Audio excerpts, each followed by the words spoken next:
tell me when you joined the Scouts and what it was like back then?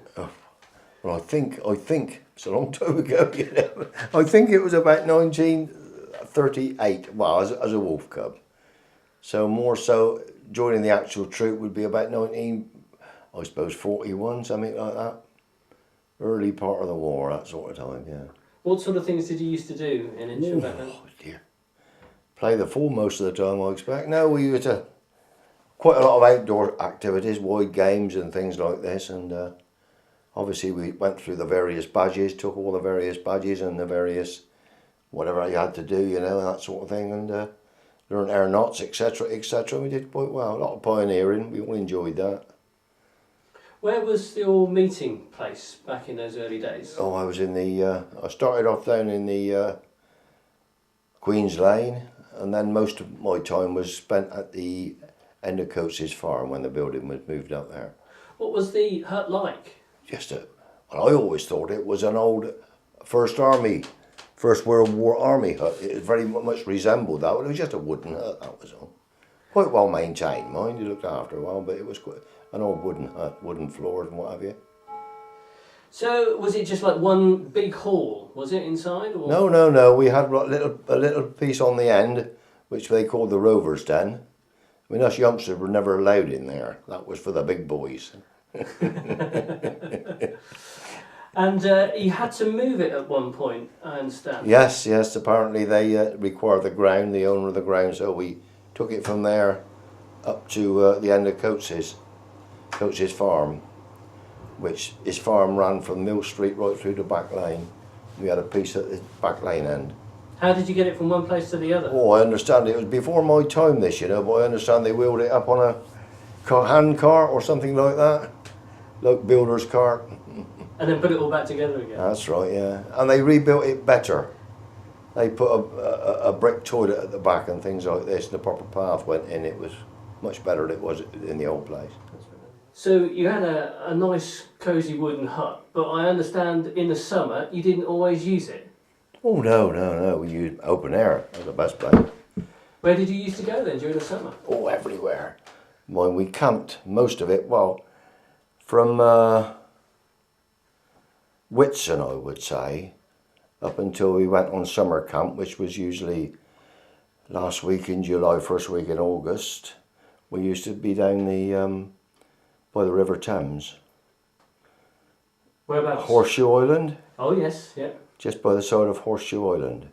And in fact, it was called the Scouts, that little bit of area, because we had a tent down there almost permanently the whole of that particular time.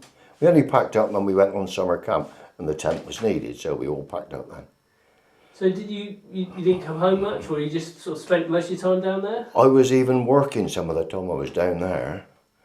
You know, I used to leave about 5:30 in the morning and come up and get me breakfast, then catch the 6:10 bus into the Cowley Works where I was days. Where else did you used to go camping then when you went away? Oh, we went to various places, seaside mostly. Towards the end of the war, you couldn't go to the seaside, so we went somewhere like Wallingford River there, or Caversham by the side of Reading, those sort of places.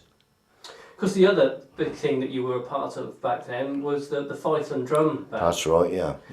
What was that like? Tell us about that. Oh, that was very nice. We used to play at all the local hops, shall we say, you know, various little carnivals and Farmore flower show, and most of the villages round we used to play at, you know.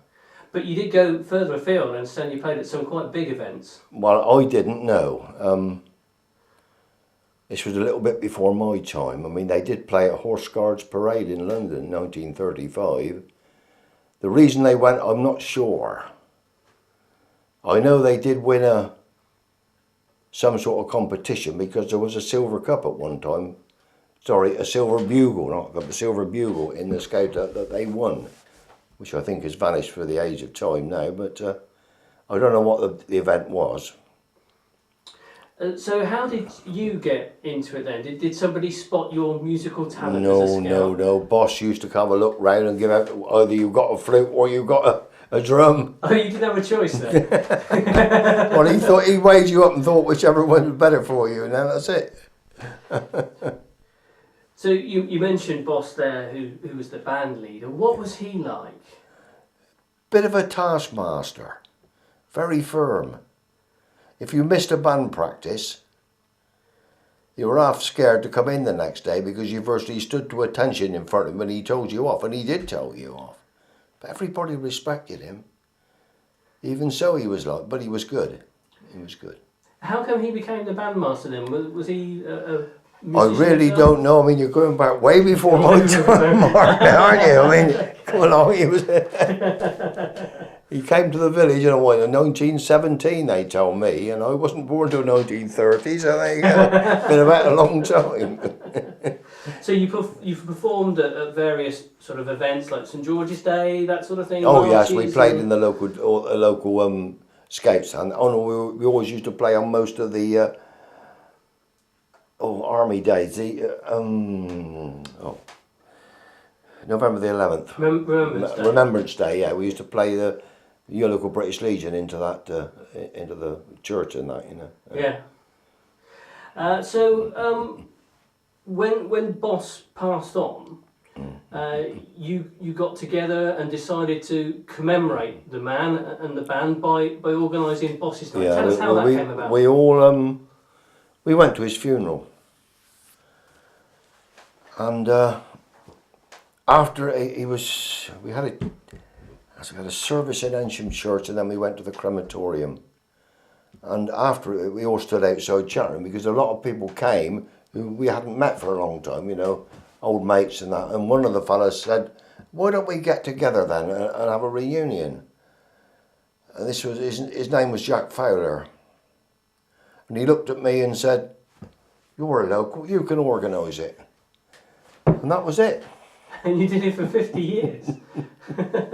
Why was it so important to you? I think it was just because everybody liked to get together to meet all the old mates. You remember that during the war years when we were young, in a village, everybody knew everybody and you were all friends together. Very few people went out of the village for very little, you know. If we went out, we was on a bicycle, that was all we got. We got no cars or nothing like that. And over the years, it kind of developed, didn't it? It went through various different formats. Oh yeah, places. Yes. We had a formal dinner, we had buffets, but we always had a meal of some description. And we always held it in a pub where we got a good bar. So, going back to the buildings then, let's see if we can get a few sort of dates and try and sort of trace the development of the building from the old wooden hut to what we've got today. So, where the first hut was when? 1926, I'm told. I picked that up from information passed on to me from other people, you know. And that was down in Queen's Lane? That was down in Queen's Lane, yeah. So when was it moved? 1945, up to the back of Coates's. And Coates's was where? It was a farm in the village between Mill Street and Back Lane. He spread right through there. And he owned all the fields out the back here where the British Legion and the Scouts are now, and the village hall. He owned all those fields out there. So he gave us a little piece of land the other side when he decided that he had to shut the farm down. So opposite where the Scout hall is now? Yeah, just opposite, yeah. So when was the prefabricated building made? 1958 we reckon, taking a guess, 57, 58, that sort of time. And how did that come about then? Because that must have been a pretty major project to go from a wooden hut to something as substantial as a concrete building. Over the years, especially when we used to run our concert parties, we set up a building fund. We used to put money that we made at concerts and things like that into a separate account. And I think that account gradually built up. And then by getting various grants from various people, I mean, don't forget the old wooden hut must have been a little bit dilapidated by this time after those years, quite frankly. Anyway, it was I wasn't too involved in those days, although I did help build it. But the committee at that time, and namely the number one man was Ron Lee, he was the chairman who organised it. It was a Banbury building, wasn't it? Yeah, that's what it was, yeah. Yeah, it was a sort of a standard modular design, wasn't it? Yeah, that's right. Yeah. So you say you had a hand in building it. Who actually built it then? Was it the Scouts themselves or their parents? No, I think the Actual building was put up by the people they bought it from.